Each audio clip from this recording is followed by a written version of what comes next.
Di Kementerian Kesehatan itu orang-orang ilmiah, akademisi, minimal dokter, ada juga yang profesor, ada juga yang sarjana S2, S3, nantang sama preman kayak begini ya nggak mau lah.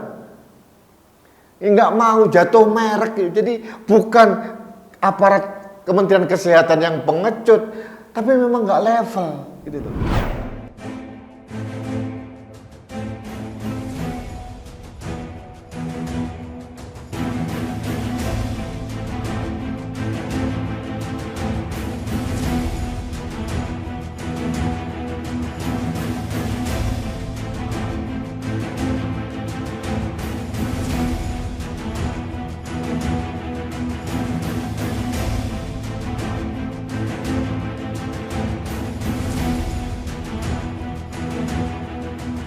Sampai di sini seleksi 10 orang.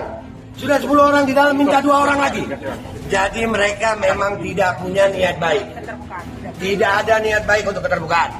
Ini informasi penting buat seluruh rakyat Indonesia. Sebarkan semua di medsos kalian. Kalian berhak menolak pemaksaan vaksin. Kenapa? Karena Kemenkes tidak berani berdiskusi dengan kami rakyat Indonesia. Dan saya menantang semua pihak, baik pihak Kemenkes atau orang-orang yang menjadi endorsers vaksin, laporin gue. Kalau kalian nggak ngelaporin gue akan bikin laporan buat diri gue sendiri. Bahwasannya Kemenkes bermain dengan bisnis rakyat Indonesia dengan vaksin. Tingkat kesembuhan anak Indonesia dari penyakit yang disebut COVID-19 99% lebih. Dan itu tidak boleh ada pemaksaan vaksin. Itu yang kita kejar. Ternyata mereka bersembunyi. Jadi mereka memang sedang menargetkan anak-anak kalian. Jaga anak kalian. Kalau memang anak kalian diancam tidak boleh sekolah kalau tidak vaksin, berhenti sekolah. Anak kalian sekolah. Anak kita bukan tanggung jawab mereka. Mereka ketemu sama rakyat aja takut. Cabut anak kalian dari sekolah. Anak-anak kita, anak-anak sehat, bukan anak-anak yang dipaksa vaksin. Kami ingin penjelasan kenapa anak-anak divaksin. Mereka takut. Mereka takut adu data.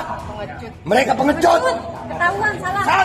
Mereka semuanya menjanjikan sama kita 22 Desember makan diskusi. Ternyata hari ini mereka pengecut. Kita di media dibilang kita penyebar hoaks. Buktikan kalau gua penyebar hoaks. Kita udah datang. Laporin gue. Jadi itu aja buat rakyat Indonesia. Jaga anak kalian. Jaga anak kalian. Dan buat para guru-guru yang maksa anak-anak vaksin. Mana dari kalian yang mau tanggung jawab? Tidak ada. Kesimpulan di dalam Kemenkes adalah sarang mafia yang tidak berani ketemu dengan rakyat. Itu kesimpulannya. Patut kita duga. Halo sahabat Indonesia, kita bertemu lagi dalam Opini Rudi. Sahabat Indonesia, lihat video tadi kan? Seorang laki-laki dengan kerumunannya memaki-maki pejabat Kementerian Kesehatan. Katanya dianggap pengecut, tidak berani untuk melawan debat. Lah, yang menantang debat orang seperti itu, saya nggak tahu siapa namanya. Katanya Babe Aldo atau apa, tapi kan orang ini kan nothing, nobody, bukan siapa-siapa. Jadi saya agak malas menyebut orang ini. Ya bukan siapa-siapa lah, tidak ada kontribusi apapun untuk Indonesia. Yang jelas saya mengkritisi narasi yang dibangun oleh orang ini luar biasa. Jelas-jelas terang benderang dia menantang aparat keamanan negara bahwa dia menentang vaksinasi. Ini yang menjadi cikal bakal pembangkangan publik ini. Harus dihadang dan harus dihentikan. Kita ingat waktu di Bali ada seniman yang namanya Jering. Melakukan hal yang sama kemudian dipidanakan. Nah, sekarang saatnya aparat keamanan juga mempidanakan orang seperti ini. Ini bukan delik aduan. Ini memprovokasi masyarakat dan itu membahayakan masyarakat. Menurut saya tidak perlu ada pelaporan oleh siapapun. Kepolisian harus proaktif menangkap orang ini. Dan biarlah dia akan berdebat dengan hakim dan jaksa nanti di pengadilan. Karena itu kan sesumbarnya seperti itu.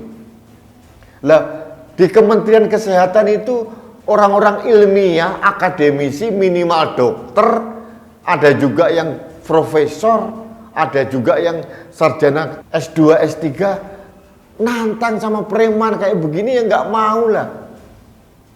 Ya nggak mau, jatuh merek gitu. Jadi bukan aparat Kementerian Kesehatan yang pengecut, tapi memang nggak level gitu loh. Jadi saya bisa mengerti, justru kalau aparat Kementerian Kesehatan melayani orang seperti ini aneh. Aneh bin ajaib. Analoginya beginilah, saya ini yang lulusan S2 gini ya, kemudian diajak berantem atau diajak berdebat sama orang gila. Enggak mau dong. Nanti saya ikut-ikutan gila. Itu analoginya. Jadi Kementerian Kesehatan sudah bagus, sudah tepat. Nah, sekarang saatnya aparat keamanan negara untuk bertindak. Karena orang ini sudah memprovokasi masyarakat untuk tidak mau divaksin.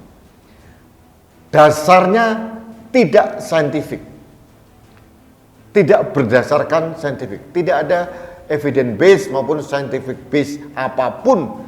Sehingga dia layak untuk dipidanakan karena ngawur, nggak karu-karuan. Sahabat Indonesia, ini suara saya karena saya sudah divaksin. Sebentar lagi saya akan mengajukan diri untuk menerima vaksin booster.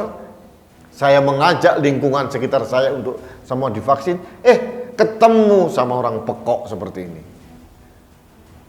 Rusak program negara ini. Nanti kalau ada apa-apa, kena COVID lagi atau paparan COVID meledak lagi, orang ini mau bisa apa? Paling ngumpet. Inilah yang terjadi. Jadi jangan biarkan orang ini, Pak Polisi, tolong jangan biarkan sekali lagi. Karena ini berbahaya. Saya singkat saja, saya enggan menyebut nama orang ini karena nggak level juga sih. Jadi mohon maaf, bukan saya sombong, enggak. Karena saya harus menjaga citra saya sebagai manusia gitu ya. Apalagi konon katanya dia anak buah atau didikan dari Bahar bin Smith. Bener? Apalagi Bahar bin Smith aja saya males kok lihat mukanya preman satu itu, apalagi muridnya atau didikannya. Jadi saya tidak mau peduli siapa orang ini, siapa gitu ya, makhluk ini apa, yang jelas dia terang benderang memprovokasi masyarakat dan saatnya kepolisian harus tegas.